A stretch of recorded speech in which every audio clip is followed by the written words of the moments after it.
all attention now, of course, turns to MMA and a busy fortnight ahead. Carlos first off the block, and he's already left. Yeah, he'll be at the airport now. So Carlos and Andre are kind of like leading the charge.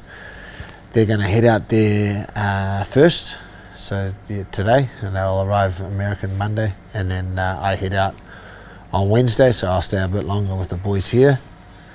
Then Tristram and Frank and everybody else will arrive on Thursday. So we've got a Monday, Wednesday, Thursday. By Thursday, just about everybody's got there. So Carlos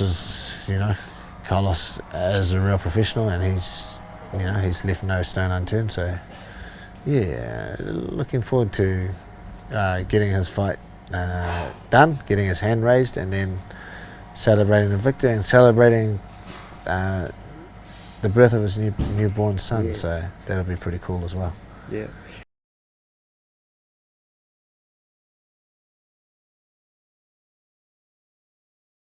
Yeah. So then we lead into the fight week for Brad, Volk, and Izzy, but also Jenna's fight week as well, who's going to be fighting down in Atlanta the day before Izzy and them fight. So yeah, I'm going to fly down. I'm going to stay with the boys all week till Friday morning, fly out, corner her fight, and then we're going to fly back to Vegas, catch the red eye, and come back to Vegas, and then we'll be all ready to corner the boys. So yeah, Jenna's looking really good. I'm very happy that she managed to came home, and we can properly monitor the situation, keep an eye on her training, and obviously keep an eye on her weight.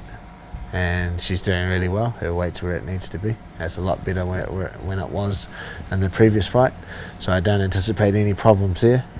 We're also flying over a dietitian for this fight that'll stay with her all week and make sure that everything's going to plan. So again, she's got a tough fight. She's got fighting Larissa Pacheco, who's been in the final twice with Kayla Harrison. So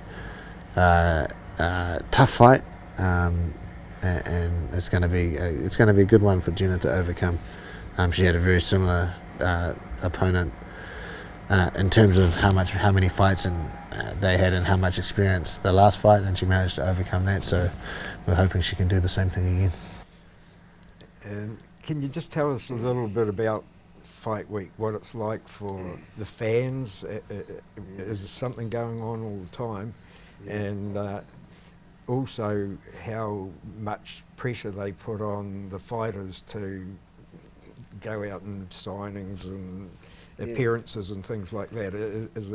Do they ask more from the fighters?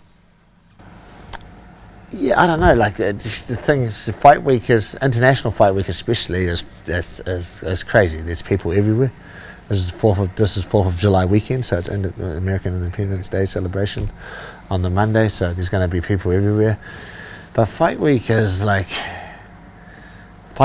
festive atmosphere, and it's something to be enjoyed. And there is a serious side, but for the most part, you try and put that aside and just try and enjoy the festivities. There's a lot of cool things going on. The boys get to go. Everything's catered for the boys. The UFC staff are all looking after them. Their own staff are looking after them. We're running around after them. Like, the hard training is done. So you've done all your hard training. Now it's just time to just focus the mind. So you don't have to stress about any kind of hard training. Like it's a fight week is it's a special week. It's like the week leading up to Christmas. That anticipation, that build up. It's pretty cool, and I encourage whether you're a fan or whether you're part of this team, I encourage you to be a part of that fight week, because it's an experience that you'll never forget for the rest of your life. We always have people from our gym and our team that come over and experience that week with us, different people every week, every time we have fights, and it's the same thing. It's one of the best experiences you can ever have. So fight week's a hectic week, but an enjoyable one. Do you have to sort of say, hey, you guys better stay at home because you know, you need your rest, or is it a little bit harder to? Yeah, well, look, we definitely try to make sure the guys are getting the appropriate amount of rest and stuff, and we shield them a little bit from some of the things that, you know, that they normally have to do. And, you know, like when Israel fights, he doesn't stay at the hotel with the rest of the fighters. Just because there's just fans everywhere constantly. Yeah. So like he hires he's hired a big house in the outskirts of Vegas that everybody will be the whole team will stay there. So it's like some big house. I think there's like don't give the address away. Yeah. There's like several wings of the house, so everybody will stay there. And that's a little bit out of the hoopla, and that makes it a bit easier. It'll make it a little bit easier to contend with that sort of thing. Yeah, but there'll obviously still be part of that, like part of your obligation, part of your job as a fighter is to look after those fans, and there'll still be opportunities to do that as well. Yeah. Israel, I've just talked to him a wee bit before, but I asked whether you'd had the talk to him, because I'm pretty sure you were. Israel's been saying how dynamic this fight is going to be, and it's going to be a step up from last time. And I think I know you well enough to say that you'll be saying, don't get carried away. The win is the most important thing, and try and limit the danger that you put yourself in. Yeah, for sure. Look, this is for all the marbles. Like, winning is always your number one and your first priority. And anyone who fights for all the marbles and doesn't have that philosophy, there's something wrong with them. That's just the nature of, of fighting at this level. But Izzy always has certain ideas about how he would like a fight to go and stuff. And I don't know. He obviously has plans. But I mean, those plans will never compromise the overall kind of like direction that the team's going to move towards. And look, I think Izzy's looking for an exciting fight, and we have an exciting game plan, and we have an exciting opponent. So there's a whole lot of things that are going to come together that should make for a really good fight. Volk and Joe have been here, and everything on target there. Yeah, Volk's looking as good as I've ever seen him.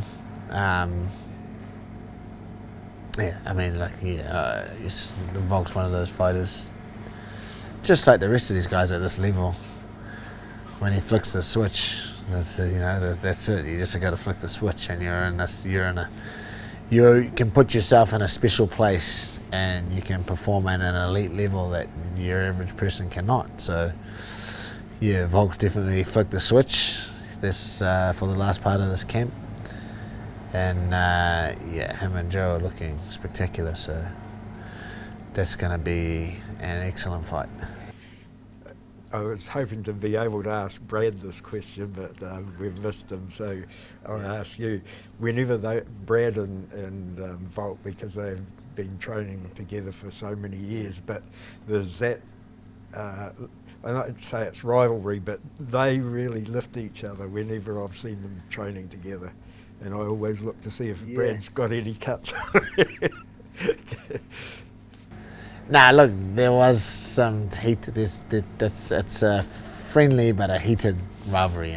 Those guys don't want to give each other an inch. They knew each other when they were pieces of shit and were nothing, and they know each other now when they're like top 15 guy champion of the world. So they've come up together through all the stages that you need to, all the development that you need. They've started at the bottom and they've come up through the ranks and they've reached the pinnacle together. So they know each other intimately. And when you come up with someone like that, you didn't give them an inch a decade ago. You're not going to give them an inch now. It's even worse now. So those guys, that's just how they are. They're hard-nosed individuals, and to be honest, like that's how you get better. You have someone like that push you to your limits. So they always work well together. So Brad's in great shape. yeah, Brad's in the best shape of his life. You know, like I said, I wouldn't want to be fighting Brad off a loss because that's a highly motivated individual. Yeah.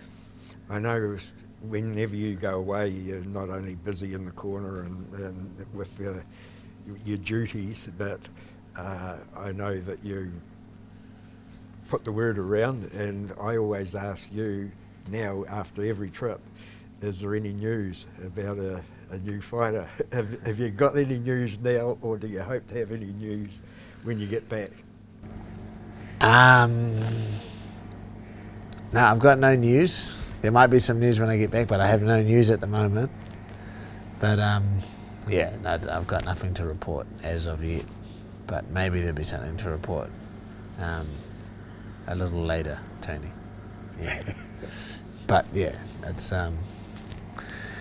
I'm just looking forward to getting these fights over and done with. Like, it's been I leave in a couple of days, and it's been it's when you have 3 guys on a card, and then you have Jenna Huge card as well, and then you've got Kai and Bloods on their way. Like, it gets pretty busy around here.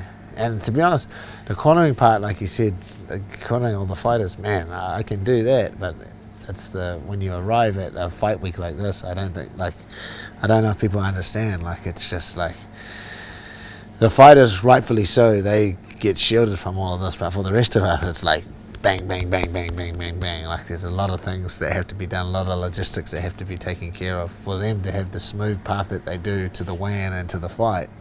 There has to be some little minions running around clearing that path, and most of the time it's me and some of the other lads. So yeah, the cornering the fights is the easiest part of fight week. Yeah. Oh, well, every part of the duty I know you'll do top notch. Yeah, and thanks, Tony. Yeah, we look to talk to you when you get back with yeah, with even more success. absolutely. No, thank you very much, Tony. Cool.